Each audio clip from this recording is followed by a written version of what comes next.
Olá, amigos de todo o Brasil, seja bem-vindo, bem-vinda a mais uma edição do Ponto 3 aqui na TV Pai Eterno. Nos próximos 30 minutos, vamos conversar sobre um assunto importante e que parece esquecido por nós. Nesse dia 15 de novembro, recordamos a proclamação da República no Brasil. E precisamos saber mais sobre essa forma de organização política que é adotada em nosso país desde 1889. República tem origem no latim e significa coisa pública. Nessa forma de governo, o chefe de Estado é eleito para cumprir um mandato em tempo determinado e tem a função de administrar os interesses públicos. O Brasil é uma república federativa e o presidente da República tem as funções de chefe de Estado, representando o país, e de chefe de governo, administrando o país. Recordando a nossa história, sabemos que nossa república conheceu diversos momentos de interrupções, o que a faz parecer tão frágil. Então vamos conversar sobre este assunto. Qual a razão de nossa república ser tão frágil?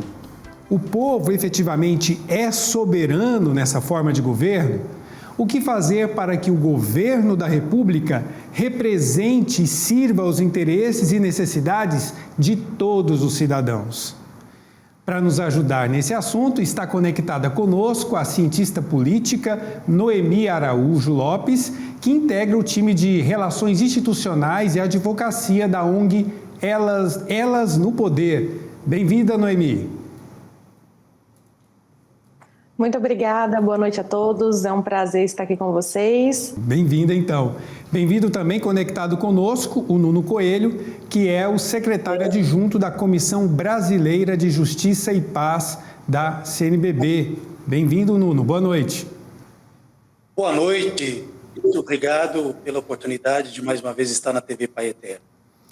Pois é, vamos começar essa conversa ouvindo a Noemi. Noemi, a proclamação da República aconteceu lá no ano de 1889, portanto, há 132 anos. Mas a gente pode dizer que, ao longo de 132 anos, o Brasil viveu um regime democrático? Bem como você falou na introdução desse programa, a gente teve momentos de interrupção, né, que são muito significativos para a história do nosso país. É por isso que a gente, inclusive, diz que a nossa democracia ela é muito jovem, ela é muito recente e, sim, de certa forma, um pouco fragilizada. Eu concordo que a gente teve esse mais de 100 anos aí de república, assim, até porque a democracia ela não é um carimbo que você simplesmente coloca um adesivo ali e fala, pronto, é uma democracia e pronto, né? Mas é algo que é construído diariamente, com a participação, inclusive com a representação dos seus cidadãos. Então, nesses mais de 100 anos, a gente pode reduzir aí um pouco de uma democracia não plena, de fato, a gente não vive um regime democrático pleno, mas que está caminhando, de certa forma, para se tornar mais consolidado. Que bom, então, que temos avanços.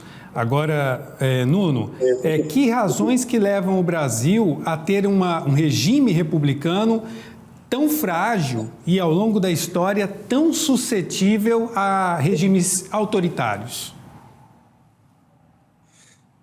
Bom, primeiro, Noemi traça esse perfil histórico, né, dessas fragilidades, e eu posso afirmar que há uma tradição, uma presença militar nessa configuração do Brasil. Então, esse componente histórico, 130 anos de república, quase 200 anos de independência, isso tem uma tradição de um grande desalento na conformação do Brasil, né? Primeiro, essa tradição de democracia, ela é pequena. Ela não estava no bojo daquela conformação do Brasil, há 130 anos atrás. Ela não fazia parte deste cenário de consolidação democrática. E então, o regime era um regime muito duro, um regime muito pesado, um regime militar que foi nos construindo, foi nos consolidando em torno desta república de uma forma muito agressiva, né? A gente tem, assim, uma tradição de violência, de exclusão, de patriotismo, né? Onde o dominante era esse regime militar. Então, isso nos traz uma tradição muito ruim, nos traz aqui uma tradição de dominação profunda, né? Nós estamos aqui no mês de novembro, eu posso dizer, inclusive, que este período da história, ela foi um processo um processo muito contaminado. Primeiro pelo regime escravocrata, né? E quando termina esse regime escravocrata, não havia uma consolidação de república, de popularidade para colocar, então, aquele povo no seu devido lugar, né? Há essa conformação, então, de um cenário muito difícil, né? Ditaduras, conflitos de terra, dominação do poder. Então, essa república de 130 anos, ela ainda nos dificulta um pouco para esta independência plena, essa república mais consolidada. A gente precisa ainda construir mais os alicerces dessa república, né? É o que estamos tentando neste atual momento da história do Brasil. O Nuno lembra aqui os excluídos, né, do processo do poder ou da participação no poder no Brasil, né? E a gente lembra que a República foi instituída no Brasil por um golpe de Estado, um golpe militar de elites. E por isso que nós temos tantos golpes ao longo da nossa história republicana, e em que há uma elite que muitos estão ausentes, né? O Nuno já nos lembrou aqui, por exemplo, da realidade do povo negro, que não participou durante muito tempo do poder, mas como eu tenho aqui a Noemi, da ONG Elas no Poder, também a exclusão das mulheres, né? Depois de mais de 100 anos de república, que nós tivemos uma mulher na presidência dessa república, na verdade, há ainda uma ausência ou uma reduzida participação feminina no poder na República Brasileira? Com toda certeza, isso é nítido e como a gente está falando aqui, já é histórico, né? É tradicional. Quando você tem a instituição de uma república e você traz ali cidadãos para votar e escolher o seu representante, mas os cidadãos são homens, brancos, com posses, você não tem, de fato, uma democracia representativa. Então, falando especificamente das mulheres, você tem uma primeira mulher podendo votar em 1928, trazendo o estado do Rio Grande do Norte como um pioneiro nessa possibilidade. Mas, ao mesmo tempo, você tem ali, depois de uns 4 anos, as mulheres podendo votar em 1932, só que quem eram essas mulheres que poderiam votar? As mulheres casadas, que tinham autorização dos seus maridos, ou viúvas que tinham renda de forma independente. Então, você não tem todas as mulheres podendo participar. Só em 1965, depois de mais de 60 anos, assim, quase 75 anos, você tem essa garantia de direito político pleno para as mulheres, com o direito de poder votar e serem votadas. Porque até então você tinha a possibilidade de votar, mas você não era obrigada como os homens eram.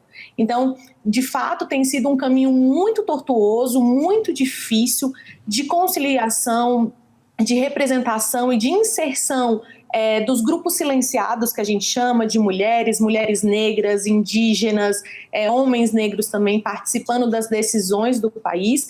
E é por isso que, de fato, essa democracia ela não está saudável como a gente gostaria, ela não está forte o suficiente como a gente gostaria, principalmente em um país onde a maioria do eleitorado e da população são mulheres e a maioria do eleitorado e da população são pessoas negras. Então, onde estão essas mulheres, onde estão esses negros participando ativamente, né, do exercício da nossa democracia, que nada mais é do que representar a população e os seus cidadãos em prol da coisa pública, como foi dito no início do programa.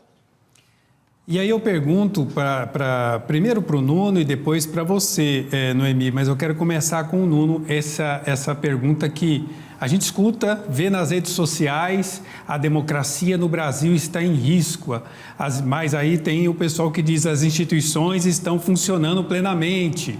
Mas vocês que estão, digamos, mais envolvidos com essa discussão e com a busca pela democracia consolidada, amadurecida nesse país, dentro do regime republicano, a democracia no Brasil está em risco? Começando com o Nuno Coelho. Não, eu não vejo que ela esteja em risco, porque hoje existe uma Constituição Federal, uma Constituição forte que funciona. As instituições, os poderes da República estão consolidados. Agora, eles precisam entrar numa tradição de trazer para dentro das suas bases institucionais essa participação popular, essa configuração de escuta, de controle social sobre as suas instituições, que na maioria não existe. Não há um ambiente de diálogo permanente com a sociedade civil organizada. Para se consolidar a democracia num país, há necessidade de uma participação popular, de uma participação política, de uma participação Estado e sociedade entrelaçadas. Eu sei o quanto esse regime de diálogo permanente é importante, porque já fiz parte de conselhos da República, fiz parte de conselhos de participação em vários órgãos da República, e isso, então, é que fundamenta essa consolidação da República. O ouvir, o participar, trazer para mais próximo essas representatividades da sociedade.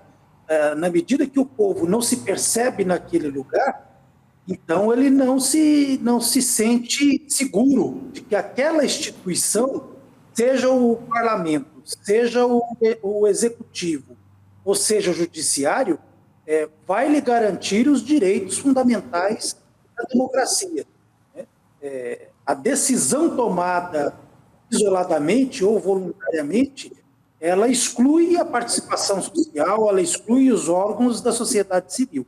Então, na medida que esses órgãos nos aproximam dos espaços de decisão, essa democracia vai se consolidando cada vez mais. Noemi, na sua opinião, a democracia no Brasil está em risco? E o que a gente pode fazer para tirar ela dessa crise constante? Eu concordo com o Nuno que eu não vejo um risco concreto de esfacelamento da nossa democracia. Mas, diariamente, nós temos visto ataques ao nosso regime democrático que precisam ser limitados, que precisam ser, na verdade, excluídos do discurso, do pensamento e da própria cultura do brasileiro. Querendo ou não, nós temos uma tradição histórica, não só no Brasil, mas no mundo, de países que se unem, inclusive junto com a ONU, que tem toda uma tendência democrática. Então, você tem esse amparo, inclusive global, de assegurar que os regimes democráticos eles se mantenham e eles se sustentem. No entanto, é importante atentar justamente para algumas coisas que o Nuno pontuou e eu ainda acrescento. A falta de informação da população brasileira tem nos levado ao erro de justamente pedir coisas ou dizer coisas que não estão de acordo com a Constituição, que não estão de acordo com a nossa democracia. Então, eu posso trazer, inclusive, um exemplo. Existem hoje, sim, regimes ditatoriais em regimes democráticos, e aí você fala, como assim? Existem pessoas, países que utilizam o sistema do voto para perpetuar o seu poder ali e se manter no poder. Então, querendo ou não, é uma democracia, mas da forma mais, talvez vamos colocar assim, mais fragilizada possível, mas que utilizam esse poder, esse apelo popular, esse apoio da população para se manter no poder. Então, quando outras pessoas fazem esse mesmo tipo de pedido aqui no Brasil, a gente precisa mostrar que está incoerente com a Constituição que nós temos hoje, né? Com o artigo 1º da Constituição, que garante uma república federativa, autônoma, né? Com seus estados, enfim. Então, ao mesmo tempo que eu não vejo esse risco tão natural, assim, que de uma hora para outra nós vamos perdendo a nossa democracia. Isso de fato não acontece justamente pelas instituições consolidadas que nós temos, como o Nuno também pontuou, mas nós temos percebido uma grande desinformação da população que tem pedido coisas das quais eles mesmos desconhecem e que não entendem a gravidade e o risco disso para a nossa cidadania, para o nosso exercício de liberdade, né, de voto, de pensamento, e tudo isso, de fato, parte dessa necessidade de se ver representado nos poderes. E quem que vai nos representar? Em primeiro lugar, pessoas que cumpram a Constituição e que sigam os ritos democráticos dos quais nós necessitamos para continuar numa democracia, de novo, eu repito, saudável. E nessa democracia saudável, Noemi, que você falou aí uma coisa que eu queria que você me explicasse para mim, para os espectadores, que talvez ainda não tenham clareza disso. Maioria e minoria, né? Numa república democrática, onde o voto, digamos, é uma expressão na escolha do governo, a maioria escolhe o governo, mas esse governo não governa para essa maioria, tem que governar para todos, para todos os membros dessa república. Explica um pouco para o Noemi, porque o pessoal às vezes se fundamenta nisso, de falando então, a maioria que governou vai governar do seu jeito e os outros que se danem. Não é por aí, né? Não, com certeza não, você tem toda a razão. É importante entender que quando nós elegemos representantes, seja no nível municipal, estadual, federal ou a própria nação como um todo, ele está ali para representar o povo, aquele que o escolheu e aquele que não o escolheu. Ele é um agente público trabalhando em prol da coisa pública, né? Então não são grupos segmentados. Então, ao mesmo tempo que hoje nós temos bancadas temáticas, como, por exemplo, a própria bancada católica, bancada evangélica, bancada de policiais, né, da segurança, da agricultura, é claro que eles têm pautas ali que chamam mais atenção, que são bandeiras que eles levantam, que se identificam mais, mas eles têm como obrigação trabalhar pelo bem de todos, né? A política, ela pressupõe que a gente dialogue, que a gente construa decisões e soluções para o bem de todos, para o bem comum. Então, inclusive, a população, de novo, eu reforço isso, precisa se informar e se educar politicamente para que ela entenda que quando ela escolhe alguém, ela só está adicionando mais uma pessoa num bojo de representação para todos. E que aí, inclusive, a gente tem que deixar o nosso egoísmo de lado e pensar que a gente vai votar naquele candidato porque ele me prometeu tal coisa, porque ele vai resolver tal coisa para mim. Nós temos que ter esse senso coletivo, da necessidade coletiva, e que muitas das vezes, principalmente pensando em políticas públicas, algumas decisões não vão me atingir diretamente, mas vão beneficiar um outro grupo. E isso parte da nossa solidariedade como comunidade, de entender essas necessidades pontuais e necessidades globais, né? E que são atendidas por meio dessas políticas públicas. Eu, inclusive, concluo a minha fala pensando nesse exercício de maioria e minoria. Na própria eleição passada, nas eleições gerais, nós tivemos no segundo turno para presidente 2 candidatos e tivemos uma maioria expressiva de votos nulos, brancos e abstenções. Somando os votos nulos, brancos e abstenções com o segundo candidato, é um maior número de votos do que o primeiro. Então, quem é a maioria? Né? Então, a gente precisa, inclusive, fazer esse exercício. Quando você é eleito, quando você é escolhido para representar ali, principalmente pensando em uma nação, como a nação brasileira, que é tão diversa, que é tão misturada com cultura, com regiões, né? Você tem que ter essa sensibilidade de buscar representar a todos, nem que seja minimamente atendendo às necessidades que são tão diferentes nesse nosso país tão diverso. Verdade. Agora, Nuno, o Brasil foi uma monarquia, né? Antes colônia de Portugal, depois uma monarquia e depois uma república federativa com um sistema de governo presidencialista. Mas parece que tem herança lá do tempo monárquico ainda, parece que é uma valorização da figura do ocupante do Palácio do Planalto, do presidente da República, e parece que não tem até muita clareza do papel do presidente da República com o papel dos outros poderes, do poder executivo, do poder judiciário e especialmente do poder legislativo, do Congresso Nacional. Isso não atrapalha a gente a ter uma democracia mais eficiente, mais amadurecida? Então, o problema é o seguinte, o presidente da República, ele é uma instituição. E essa instituição, presidência da República, é um regime que o povo escolheu. Eu tenho 46 anos de idade e me lembro de ter participado de um plebiscito para a escolha. Qual é o regime que você quer para o país? E a maioria esmagadora escolheu o regime presidencialista.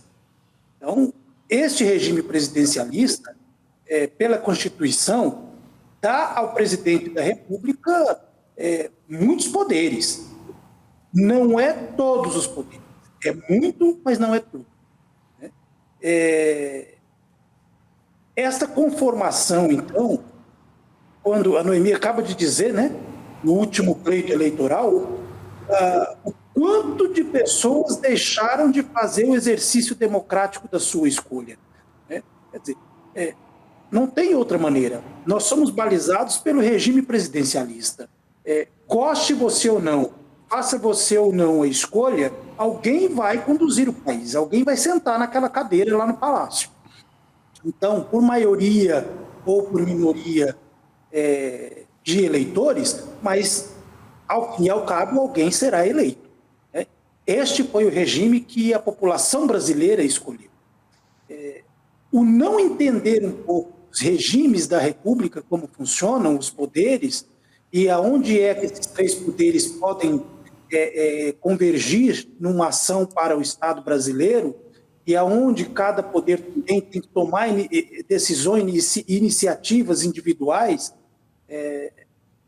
isso é uma situação que, assim, o povo precisa ser mais educado, né? Precisa ler mais, estudar mais e, principalmente, desejar entender esse sistema. Né? Desejar entender esse sistema. É um sistema que nos rege, é um sistema que nos obriga a cumprir e a sermos conduzidos. Né? Então, em primeiro lugar, se nós estamos na situação que estamos hoje, eu penso que houve ausência de uma interpretação de planos. Né? O Brasil hoje carece de um plano, um programa de governança melhor. Né? Nós tivemos, em toda a história da República, posso dizer aqui que nós tivemos apenas, que eu identifico como um plano de ação, um projeto político para a nação, apenas 3 governantes que se limitaram a esse projeto político: João Goulart, Getúlio Vargas e Luiz Inácio Lula da Silva.